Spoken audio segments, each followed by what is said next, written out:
तो आज जो हम लोग पढ़ने के लिए जा रहे हैं उस मृदा का नाम क्या है बच्चा सब? लेटेराइट मृदा। क्या नाम है?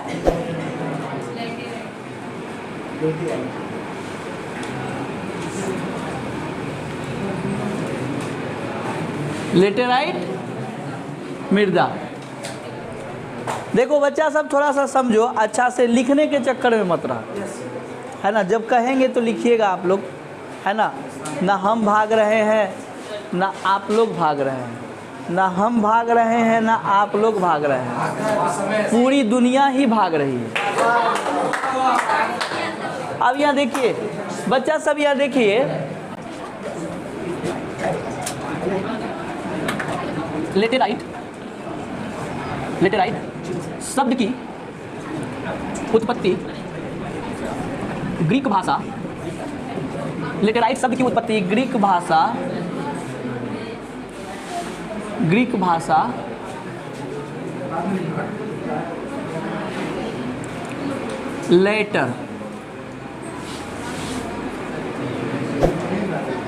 लेटर शब्द से हुई है, जिसका अर्थ ईंट होता है।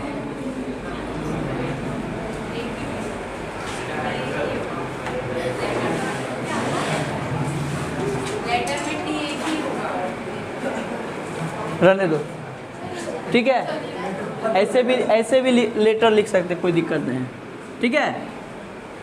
तो लेटर देखो यहाँ समझो बच्चा सब कि लेटेराइट शब्द की जो उत्पत्ति है वो ग्रीक भाषा, है ना, लेटर शब्द से हुई है, जिसका अर्थ क्या होता है? ईंट होता है। अब ईंट होता है तो इसका कलर भी कैसा होगा बच्चा सब? लाल होगा, है ना। लेटेराइट मृदा का रंग लाल होता है, जिसका कारण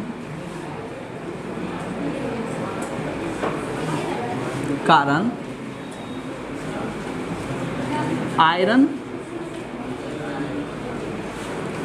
ऑक्साइड है।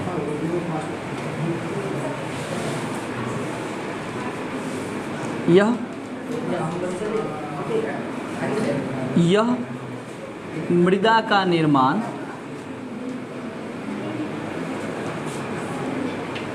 निक्षालन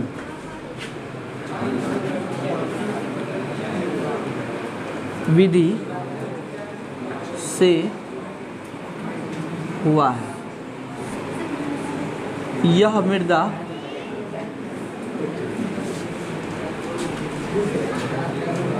उच्च तापमान तथा अत्यधिक वर्षा वाले क्षेत्रों में पाई जाती है। यह मृदा भारत के कर्नाटक, केरल,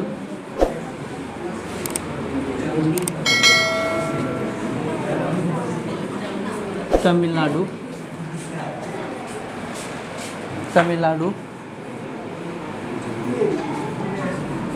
उड़ीसा तथा पूर्व के राज्यों में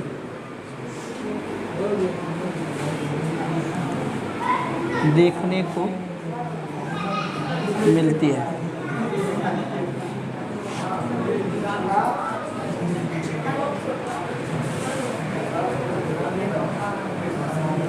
इस मृदा में चाय, कॉफ़ी, चाय कॉफ़ी,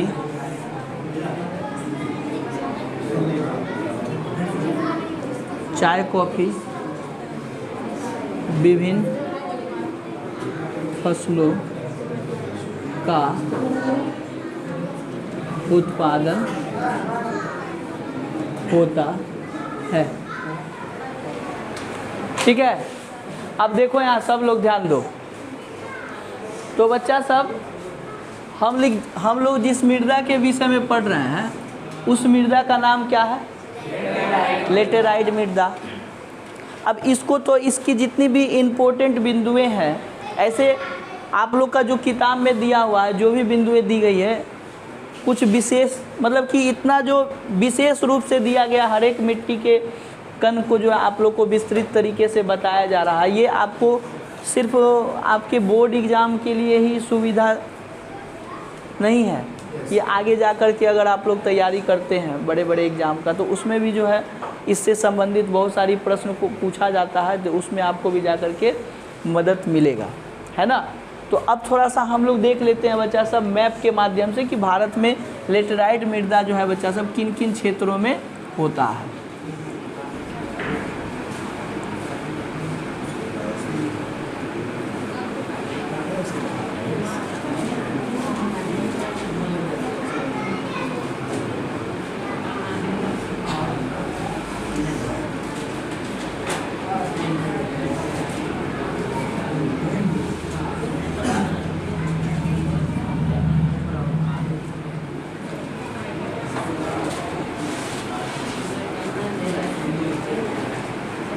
कर्नाटक, केरल, तमिलनाडु, उड़ीसा, पूर्वोत्तर के कुछ अंग।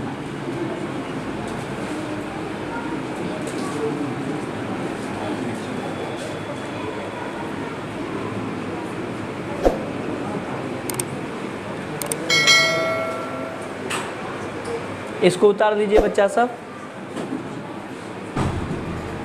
लेटेराइट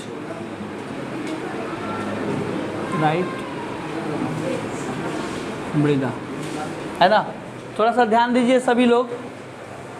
लिखा है कि यह लेटेराइट शब्द की उत्पत्ति जो है ग्रीक भाषा से हुई है ना। लेटर शब्द से हुई है जिसका अर्थ क्या होता है बच्चा सब? ईट होता है। लेटर शब्द से हुई है ना। लेटेराइट का रंग, लेटेराइट मृदा का रंग कैसा होगा? लाल होगा, है ना। अब लाल हो गया तो जो जिस चीज़ का रंग लाल होता है हम लोग ये जानते हैं कि उसमें किसकी मात्रा होगी बच्चा सब? आयरन ऑक्साइड की मात्रा होगी। उसके बाद यह मृदा निक्षालन विधि से इस मृदा का निर्माण हुआ है ना। उस निक्षालन विधि कहने का मतलब है कि जैसे कि ये देख रहे हैं कि ये तटीय क्षेत्र है ना, ये तटीय क्षेत्र है ना। समुद्र, इसके नीचे में क्या है? बंगाल की खाड़ी, बंगाल की खाड़ी। इधर क्या हो गया? हिंद महासागर। ये क्या हो गया?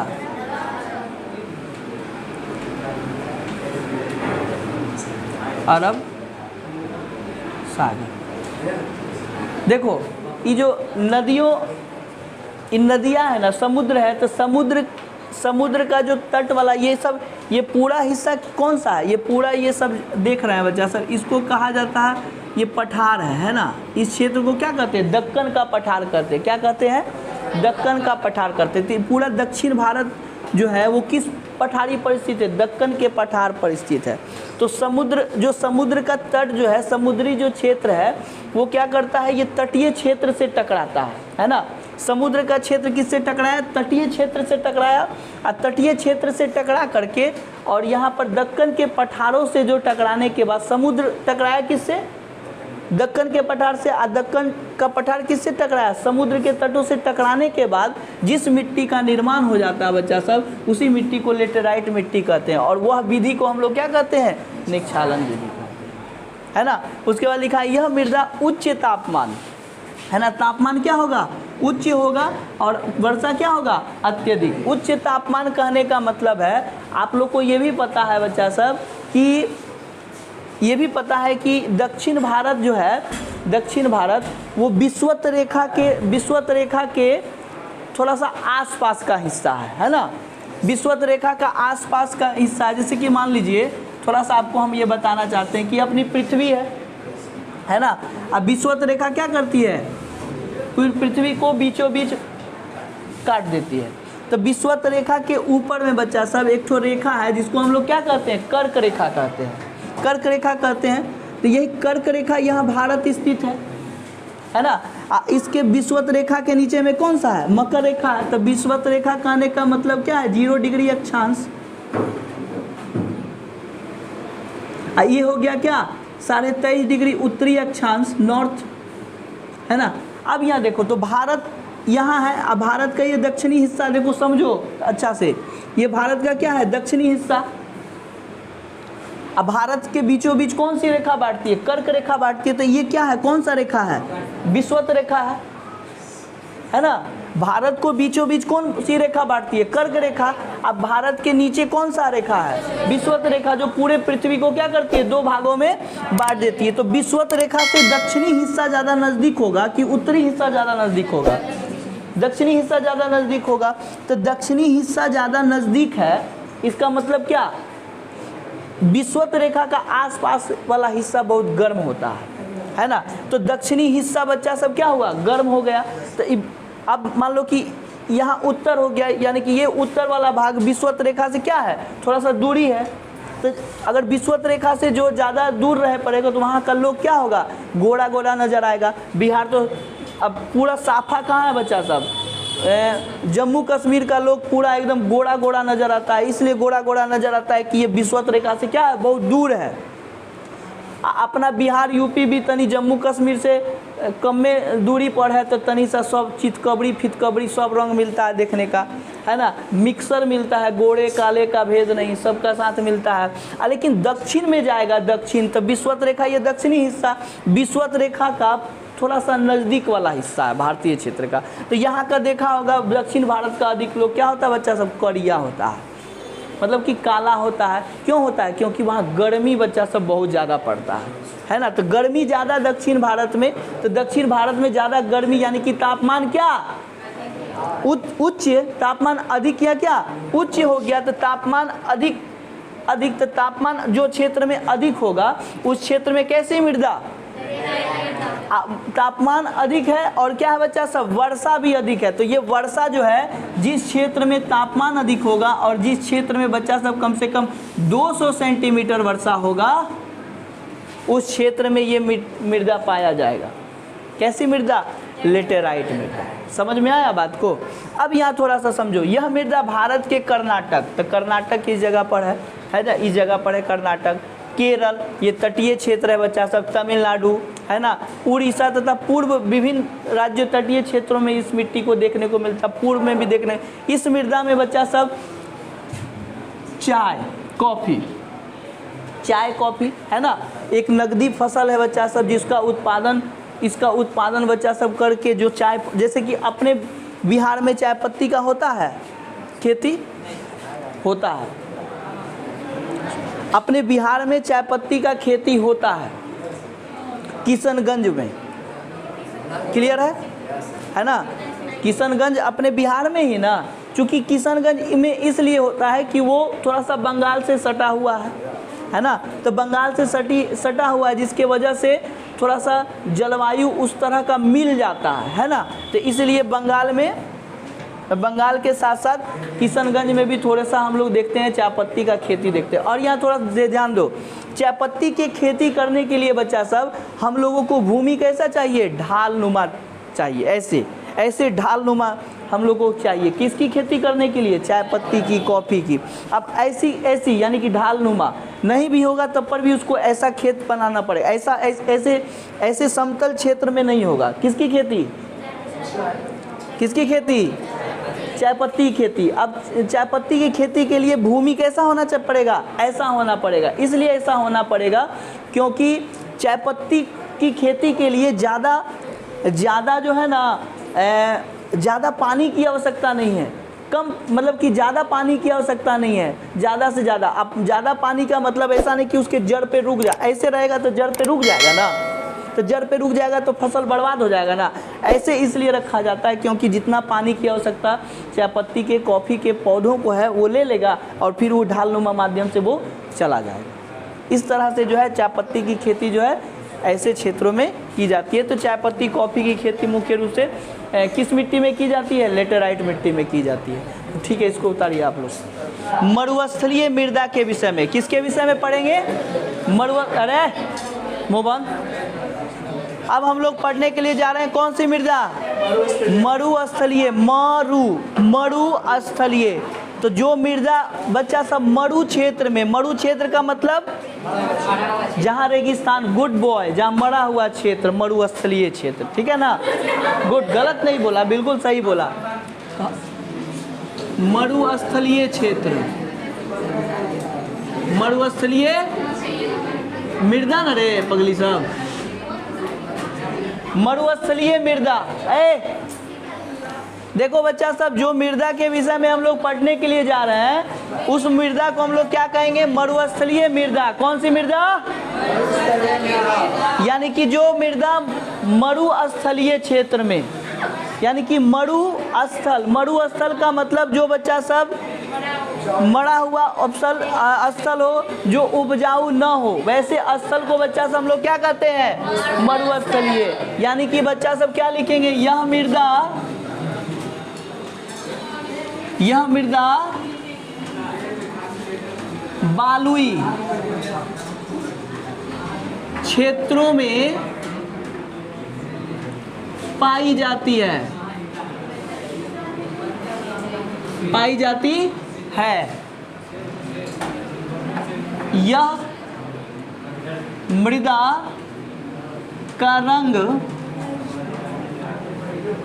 भूरा, भूरा यानी कि प्रेम से इसको कहते हैं भुअरी, है ना? यह मृदा का रंग भूरा तथा लाल होता है।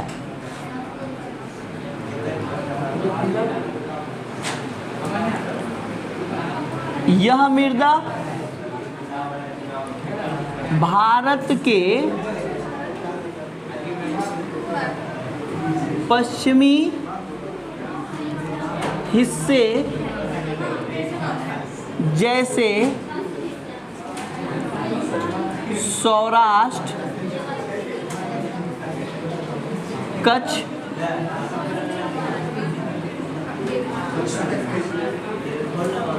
सौराष्ट्र, कच्छ,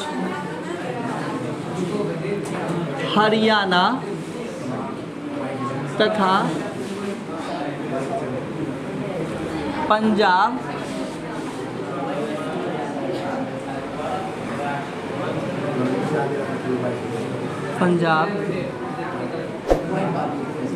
पंजाब वाले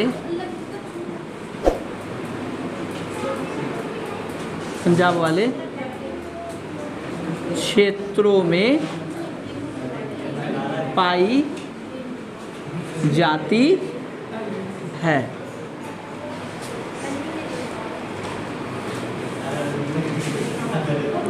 यह मृदा में सिंचाई की व्यवस्था कर, यह मृदा में सिंचाई की व्यवस्था कर कपास, गेहूं, धान आदि फसलों को उपजाया जा सकता है। बच्चा सब यहाँ देखो, ध्यान दो थोड़ा सा, बाद में लिखना है। देखो यहाँ थोड़ा सा समझ लिए, अरे बालक बालिकाएं थोड़ा समझिए, थोड़ा जानिए थोड़ा सा। हाँ सुनिएगा, देख लो इधर, नहीं तो लपेटा में आ जाएगा तुम लोग। देखो जो मृदा के विषय में हम लोग जान रहे हैं बच्चा सब, बहुत शुद्धा मृदा है ना। इस मृदा को जितना प्रेम देगा वो उतना ही यह मृदा क्या देगा बच्चा, लाभ देगा, है ना। ऐसा नहीं कि और सब मृदा को प्रेम दिया जाएगा तो, लेकिन कोई कोई क्या होता है कि प्रेम अगर दिया जाएगा तो कोई कोई मृदा ज़्यादा प्रेम दे देता है। तो ये मृदा क्या होता है बच्चा सब, इस मृदा को जितना प्रेम देंगे ना उतना ही प्रेम ये भी देगा। कौन सी मृदा, मरुस्थलीय। अब देखो बच्चा सब, यानी कि मरुस्थलीय ऐसी मृदा, ऐसा क्षेत्र जहाँ की भूमि मरी हुई है, उस मरी हुई क्षेत्र में भूमि में बच्चा सब हम लोग को क्या करना है, फसल को उत्पादित करना है ना। तो हम लोग जानते हैं कि यह मृदा किन क्षेत्रों में अधिक पाई जाएगी, बालुई क्षेत्रों में पाई जाएगी। अब बालू तो देखबे न किया है, बालू तुम लोग गांव में खाया होगा। बालू में पहले गोसाई चलता था, गोसाई देखा हैगा, ढेर भुजा भूजा जाता था, है ना। गांव में बड़का बड़का कढ़ाई रखा जाता था और उसमें बच्चा सब बालू रख करके नीचे से आग लगा के बालू को गर्म किया जाता था। उसमें धान का भूजा, मकई का भूजा, वह बलुआ में ऐसे फेंट फाट के क्या किया जाता था, खाने का काम करता था। अब ये सब चीज़ लोग खाता कहाँ है। तो बच्चा सब जिस क्षेत्र में बालू की मात्रा जिस क्षेत्र में अधिक होगी बच्चा सब, उस क्षेत्रों में बच्चा सब कैसी मृदा पाई जाएगी, कैसी मृदा, मरुस्थलीय मृदा पाई जाएगी। यह मृदा का रंग बच्चा सब कैसा होता है, भूरा होता है। कैसा होता है, भूरा। और ये कैसा होता है, लाल, है ना, भूरा लाल होता है ना। अब यहाँ देखो, यह मृदा भारत के पश्चिमी हिस्सा। अब बच्चा सब देखो तनी ईमानदारी से, प्रेम से तुम ही लोग बताओ कि ई बना रहे हैं भारत। अरे यार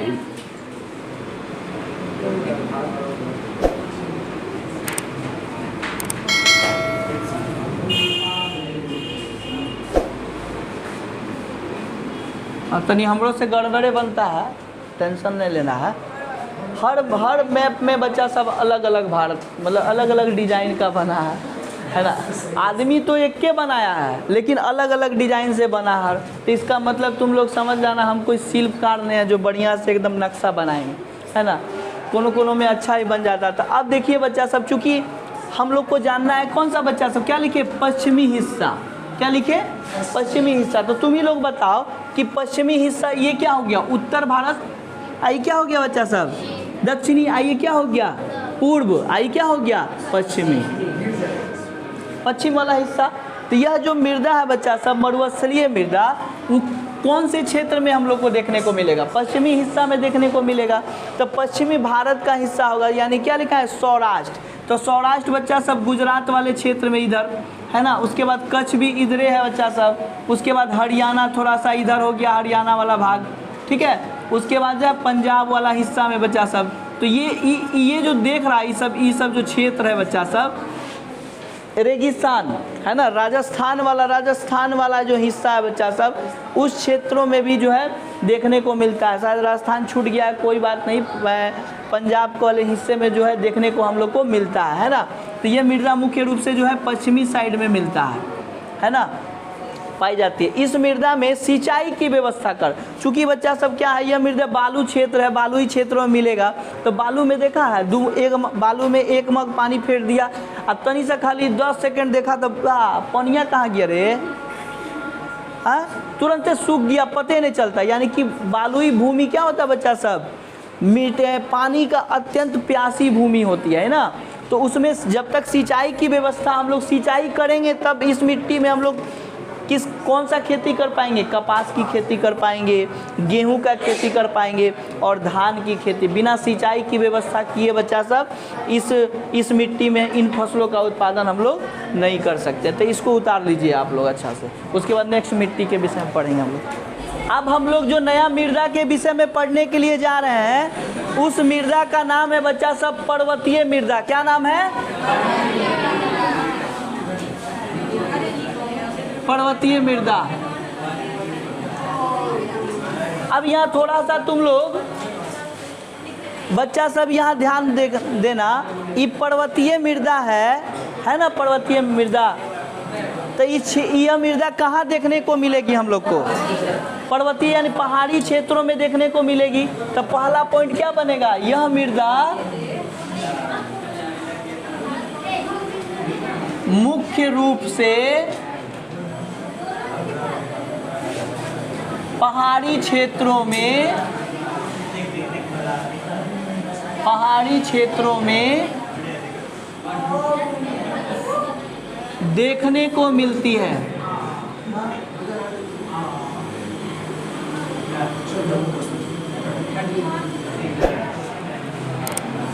यह मृदा जटिल तथा अधिक विविधता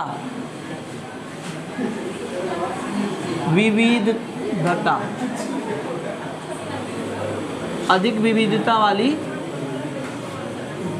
होती है। इस मृदा के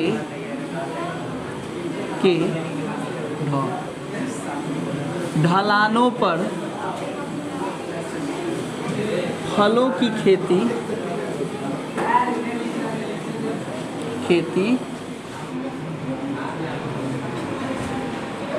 की जाती है।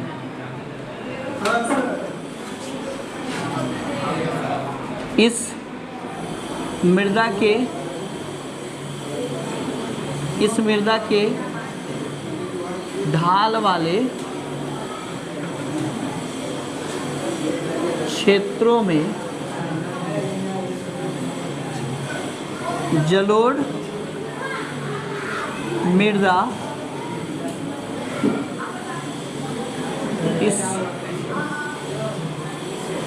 इस मृदा के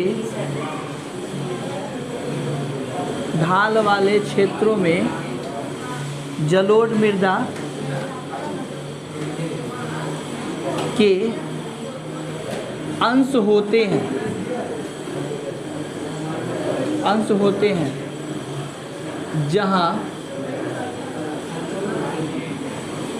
जहाँ विभिन्न प्रकार की फसलों को उपजाया जाता है।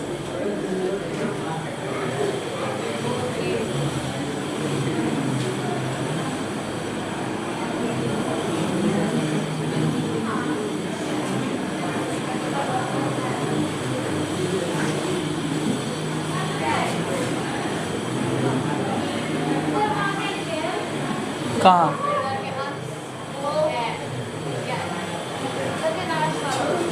जलोढ़ मृदा के अंश होते हैं, ठीक है, जलोढ़ मृदा के अंश होते हैं। अरे गरीब आदमी है, भूल जाते हैं कभी कभी।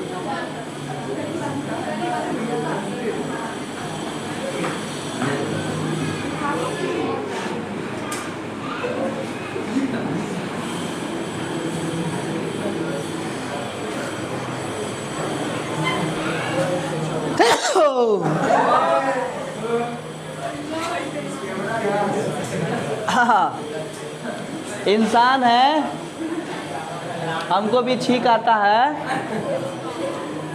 अरे तनी भारत कुछ ज़्यादा गड़बड़ बन गया बच्चा सब।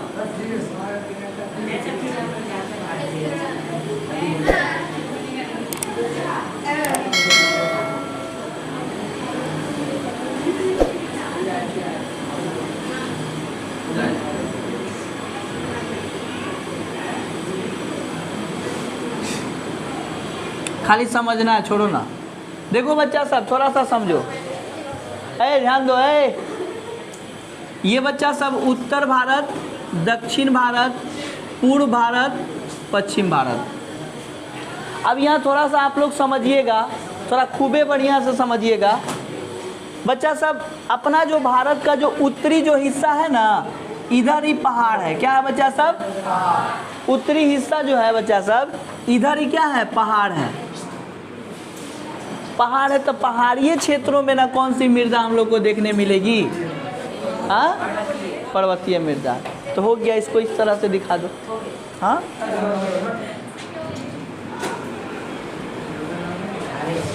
इस तरह से सभी मृदा की विशेषताओं को मैंने बता दिया आपको। अब इस लेसन में आप लोग को इम्पोर्टेंट ऑब्जेक्टिव सब लिखाएंगे, ठीक है ना?